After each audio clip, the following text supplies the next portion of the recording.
Get my harvest family, एक बात comments में लिखना, अगर मधुमक्खियाँ एक्सटिंक्ट हो गई यानी खत्म हो गई तो क्या होगा, आपको पता है? कमेंट्स में लिखो। सुबह सुबह ना खुद से अच्छी बातें कहनी चाहिए। मैंने अपने जर्नल में यही कहा है। नया वीक भी तो शुरू हुआ है ना। नमस्ते, सलाम और सत श्री अकाल। मैं हूँ चेतना गेट माई हार्वेस्ट से। कैसे हैं आप सब? आशा करती हूँ कि सब बढ़िया, और अगर कुछ गड़बड़ है तो जल्दी से ठीक हो जाएगी। तो ये है get my harvest garden vlog episode 41, और इस वीडियो के अंदर ना मैं बताने वाली हूँ कुछ ऐसी बातें जो कि सच नहीं है लेकिन हम सच मान लेते हैं, यानी मिथक।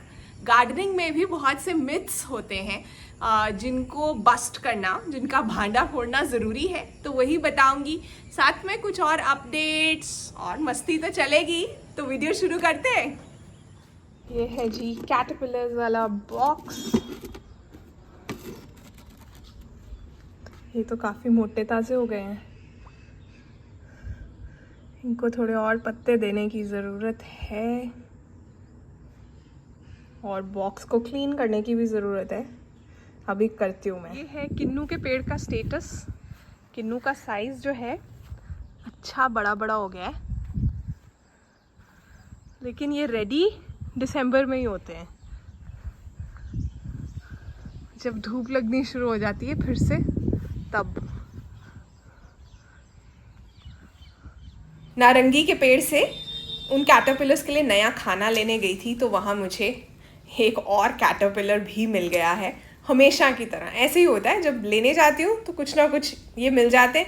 इन्हें बचाकर फिर उसमें डाल देती हूँ बॉक्स में। मैं पत्ते इकट्ठे करके लाई हूँ, एक तो भाग भी गया बाहर। अभी टेरेस को भी दिखाते हैं कि टेरेस का क्या हाल है। मैं 2 दिन से गई नहीं हूँ। सैटरडे और संडे को ना मेरा फोकस रहता है घर की डीप क्लीनिंग, थोड़ा बहुत कोई ड्राइव पे जाना या घूमना, प्लस मील प्रेप और रेस्ट।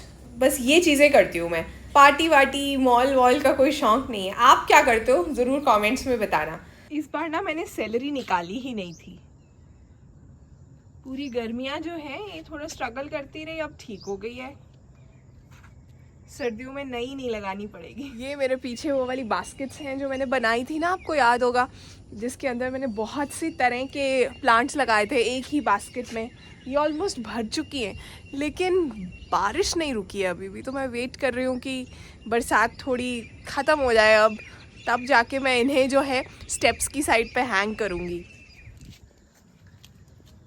छोटा सा घिया नज़र आ रहा है मुझे यहाँ पे। फीमेल फ्लावर था, यहाँ भी फीमेल फ्लावर है। होपफुली ये अच्छे से पॉलिनेट हो गया हो। एकदम से बहुत बारिश शुरू हो गई थी तो मुझे अंदर आना पड़ा। अब इस हिस्से में बारिश नहीं हो रही, तो सोचा यहाँ से ही शुरू करती हूँ। पहला मिथ क्या है पौधों के बारे में? ऐसा कहा जाता है ना, आपने वीडियोस भी देखी होंगी कि पौधों से बातें कर रहे हैं, बोल रहे हैं कि ब्रांच नीचे आ जाए तो नीचे आ जाएगी, या पौधों के लिए म्यूजिक बजाने से, पौधों के आसपास गाना गाने से पौधे ज्यादा बढ़िया तरीके से बढ़ते हैं। मिथ है, ऐसा कुछ नहीं होता। कोई साइंटिफिक एविडेंस नहीं है। पौधे न्यूट्रिएंट्स को, पानी को, सनलाइट को रिस्पॉन्ड करते हैं, लेकिन वो हमारी बातें नहीं सुन सकते, ना ही उन्हें म्यूजिक से कोई फर्क पड़ता है।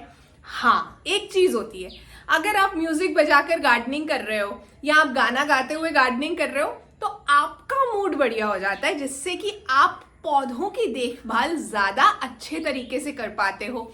जब आप अच्छे मूड में करोगे सब कोई भी काम, तो वो ज्यादा बढ़िया होगा ना। तो इसलिए मिथ नंबर 1 बस्टेड। अभी बारिश हो रही थी, बादल गरज रहे थे जोर से, और अभी धूप आ गई है। तो अगर आपके मन में ये सवाल आता है ना कि इस महीने कौन सी सब्जी लगेगी, कौन से फूल लगेंगे, अगले महीने, साल के सब महीनों में क्या क्या लगता है, पूरी क्लैरिटी चाहिए, तो गेट माई हार्वेस्ट के चैनल मेंबर बन जाओ, क्योंकि उस पर मैंने flowering calendar part 1, part 2 share कर दिया है। वेजिटेबल कैलेंडर पार्ट 1 जल्दी शेयर करने वाली हूँ। तो सब बताया है, नॉर्थ इंडिया में, साउथ इंडिया में, ईस्ट में और वेस्ट में क्या क्या लगेगा कौन से महीने में। चैनल मेंबरशिप मैंने सिर्फ 89 रुपीज़ पर मंथ में खोली है, बहुत ही किफ़ायती दाम पर, ताकि किसी को भी चुभे नहीं, सब मेंबरशिप ले पाएँ। लिंक मिल जाएगा डिस्क्रिप्शन में और कमेंट में भी पिन कर दूंगी, तो मेंबर बन जाओ। अब मिथ नंबर 2, ऐसा कहते हैं कि पौधों को रोज पानी देना चाहिए तभी वो हेल्दी होंगे। सच है? पौधों को पानी तभी देना है जब उनकी मिट्टी सूखती है। इनफैक्ट मेरा एक्सपीरियंस ये कहता है कि आप पौधों को डीपली पानी दो जब भी मिट्टी सूख गई है, और फिर कुछ दिन वेट करना पड़े तो बेहतर है। ज्यादातर पौधों को पसंद है कि उनकी मिट्टी पहले सूखे फिर उन्हें दोबारा से पानी मिले, तो इसलिए रोज रोज पानी देने से पौधे हेल्दी नहीं होते। अब मिथ नंबर 3, ये गलती तो बहुत गार्डनर्स करते हैं, जितनी ज्यादा खाद दोगे उतना बढ़िया पौधा उगेगा। ऐसा ही सोचा जाता है ना? नहीं, खाद जो है बस उतनी ही देनी है जितनी एक पौधे को चाहिए। उसके लिए आपको पौधे को समझना पड़ता है। जरूरत से ज्यादा खाद देने से पौधा जो है हेल्दी नहीं होता है, इनफैक्ट मर भी सकता है। ज़्यादा न्यूट्रिशनल प्रॉब्लम्स आ जाती हैं, पौधे का रंग जो है वो चेंज हो जाता है। बहुत बार ऐसा होता है कि आप जैसा हार्वेस्ट चाहते हो वैसा नहीं मिलता है। सॉइल भी पोल्यूट होता है बहुत बार, या ज़रूरत से ज़्यादा जब खाद होता है तो इम्बैलेंस हो जाता है। तो इसलिए ज़रूरत से ज़्यादा खाद देने से या खाद ठूस ठूस कर देने से पौधा हेल्दी नहीं होता। आपने एक चीज़ नोटिस की है?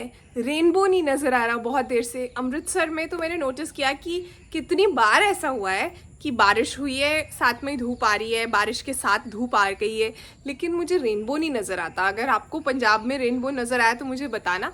मैंने एक रिसर्च भी पढ़ी है जिसने कहा है कि रेनबोज इंडिया में एक्सटिंक्ट होने वाले हैं, मतलब अब हमें नज़र नहीं आएंगे एयर पोल्यूशन की वजह से, क्लाइमेट चेंज की वजह से। मिथ नंबर 4, बहुत बार हमें लगता है कि जितनी ज़्यादा गोड़ाई करेंगे ना मिट्टी की उतनी ज़्यादा हेल्दी होगी मिट्टी।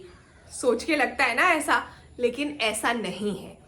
नो टिल या मिनिमम टिलिंग जो है ना सॉइल की, मिनिमम डिगिंग जो है वो ज़्यादा अच्छा सॉइल स्ट्रक्चर और हेल्दी सॉइल बनाती है।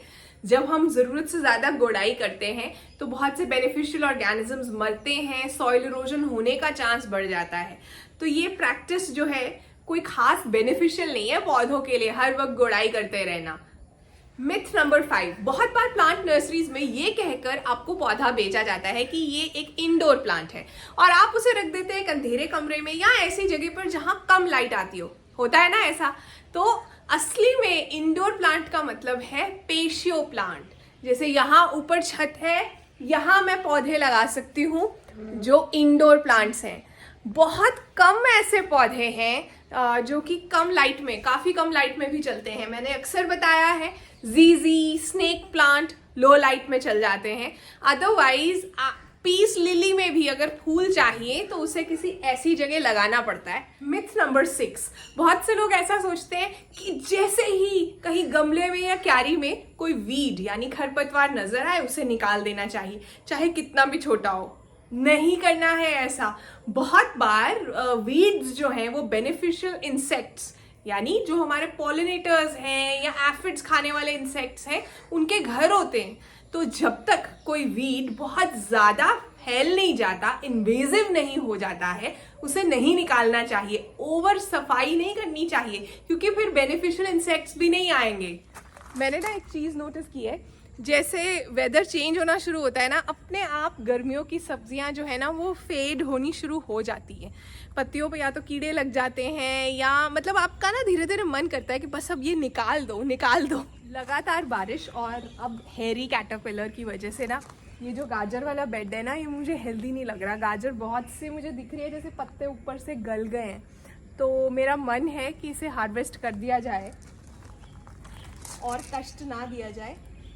मुझे नहीं लगता कि ये बहुत बड़ी होगी। अब हेल्दी गाजर है, मतलब मोटी ही है।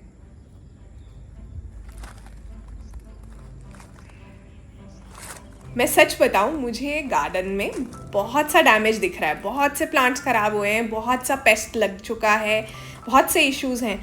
लेकिन ये सब प्रॉब्लम्स उन चीज़ों के सामने कुछ भी नहीं है ना जो बहुत से और लोग फेस कर रहे हैं। बहुत सी स्टेट्स में लोगों के घर ख़त्म हो गए हैं, लोग सड़क पर आ गए हैं, दोबारा से शुरुआत करनी पड़ेगी उन्हें।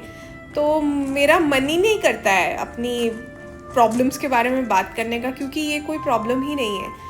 भगवान जो है बस किसी तरह से साथ दे सब लोगों का, ताकि वो अपनी लाइफ को दोबारा शुरू कर पाएँ, पैरों पर खड़े हो पाएँ। बरसात की वजह से ये टोपियरी काफ़ी ग्रो कर गई है। इसके बॉल्स को फिर से शेप करने की ज़रूरत है, ये यूज़ करेंगे। इसका लिंक भी मैं कमेंट में पिन कर दूंगी। बहुत काम की चीज़ है, बहुत सी चीज़ें इससे ही हो जाती हैं। इस कटर की मदद से मैं अपने लॉन के एजेस काटती हूँ। इस तरह से टोपेरीज को शेप कर लेती हूँ। फूलों को डेड हेड करना है, प्रूनिंग करनी है, इससे बहुत अच्छे से हो जाती है। किसी का लॉन बहुत छोटा सा है ना, तो ये कटर से ही कट सकता है, लेकिन ये शायद वीडियो में लिंक नहीं होगा। तो अगर आप ऑर्डर करना चाहते हो तो पिंड कमेंट में देख लेना, मेंबरशिप लिंक के बाद इसका लिंक दे दूँगी। अब ये वाले जो टोपियरीज हैं इन्हें भी इसके साथ ही ये देखो शेप किया जा रहा है।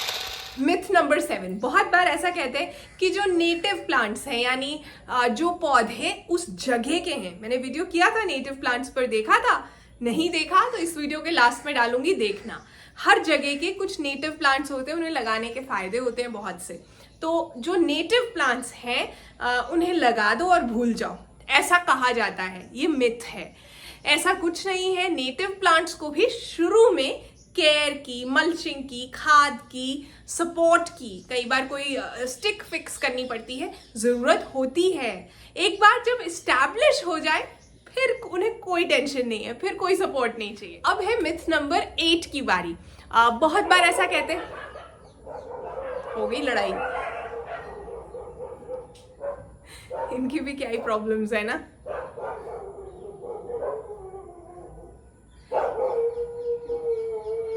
नहीं बोलने देंगे। अब है मिथ नंबर 8 की बारी। बहुत बार ऐसा कहा जाता है कि प्लास्टिक के गमले में पौधे जल्दी सूखते हैं। सच ये है कि जो क्ले पॉट है, मिट्टी का गमला है, उससे इवेपोरेशन का रेट फास्टर है। मिट्टी ज्यादा जल्दी सूखती है और लॉजिक के हिसाब से पौधा ज्यादा जल्दी सूखना चाहिए एक मिट्टी के गमले में, अगर हम पानी देने में डिले कर रहे हैं। तो पौधे की टाइप कैसी है और आप कैसे केयर कर पा रहे हैं, ये मैटर करता है। प्लास्टिक के गमलों में पौधे जल्दी नहीं सूखते हैं। अक्सर प्लास्टिक के गमलों में रूट रॉट हो जाता है, क्योंकि अंदर मिट्टी जो है वो गीली ही रहती है, ऊपर से सूख जाती है। तो ये मिथ भी मैंने बस्ट कर दिया। अब मिथ नंबर 9, ये भी बहुत लोग करते हैं। सीड्स को बहुत गहराई पर बोने से ज्यादा बढ़िया पौधा उगेगा, अच्छी सी जड़ें आएंगी, ऐसा सोचा जाता है ना कई बार, लेकिन ये सच नहीं है। मैंने अक्सर बताया है, सीड सोइंग में सीड की जितनी लेंथ है उससे डबल डेप्थ पर आपको सो करना है, उससे ना ही ज्यादा ना ही कम। आप अगर बहुत कम डेप्थ पर सो करोगे, ऊपर ऊपर ही रख दोगे, तो क्या होगा, सीड जल्दी से सूख जाएगा। अगर बहुत गहराई पर डाल दोगे तो जर्मिनेशन ही नहीं होगी, पहुंच ही नहीं पाएगा उस तक कुछ भी। तो इसलिए बहुत जरूरी है कि सही डेप्थ पर सीड को लगाया जाए। मिथ नंबर 10, बहुत बार हमें लगता है कि प्रूनिंग करने से, कटाई छटाई करने से पौधा जल्दी बढ़ता है। नहीं, ऐसा कुछ नहीं होता है। पौधे की ग्रोथ का रेट डिपेंड करता है हम उसे खाद कैसी दे रहे हैं, उसको सूरज की रोशनी कैसी मिल रही है, मिट्टी की ओवरऑल हेल्थ कैसी है, आपका एनवायरनमेंट कैसा है, टेम्परेचर कैसा है। जब हम प्रूनिंग करते हैं तो क्या होता है, पौधे में ब्रांचिंग होती है, तो पौधा घना लगता है। और कोई ये नहीं होता कि उसकी ग्रोथ फास्ट हो जाती है। ग्रोथ फास्ट करने के लिए और फैक्टर्स हैं, और प्रूनिंग से हम पौधे को घना कर रहे हैं। अपराजिता पर रोज की तरह फूल ही फूल आए हुए हैं, और मैं इन्हें इकट्ठा करके सुखाती जा रही हूँ। इस पर मैंने डिटेल वीडियो किया था, फ्राइडे को रिलीज किया था, देखा? जिसके फूल नहीं आ रहे ना, वो वीडियो देखो, आपको समझ आ जाएगा क्या करना है। ओवरऑल भी इस प्लांट की केयर, इसे लगाना कैसे है, हर चीज़ कवर की थी मैंने उसमें। प्याज हार्वेस्ट कर लिए थे, लेकिन फिर भी कुछ रह गए, जो कि बरसात में अब निकल कर बाहर आए हैं। ये देखो, और वहाँ भी दिख रहा है मुझे एक और।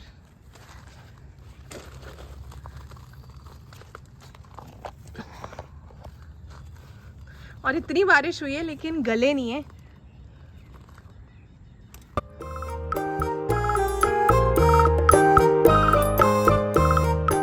तो इस व्लॉग को यहीं एंड करते हैं, और जाते जाते कहना चाहती हूँ कि लाइफ में कुछ गोल्स हैं, कुछ करना चाहते हो, या वैसे भी अपनी लाइफ को पीसफुल रखना चाहते हो, शांति चाहते हो लाइफ में, तो ड्रामा से दूर हो जाओ। कौन सा ड्रामा?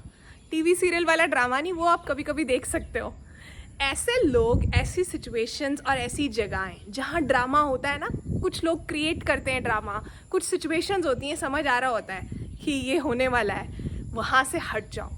अगर आप उन चीज़ों से खुद को दूर करोगे ना, तभी आप अपने गोल्स के पास जाओगे. समझ गए? अपना ध्यान रखिए और गेट माई हार्वेस्ट परिवार का हिस्सा बने रहने के लिए दिल से थैंक यू.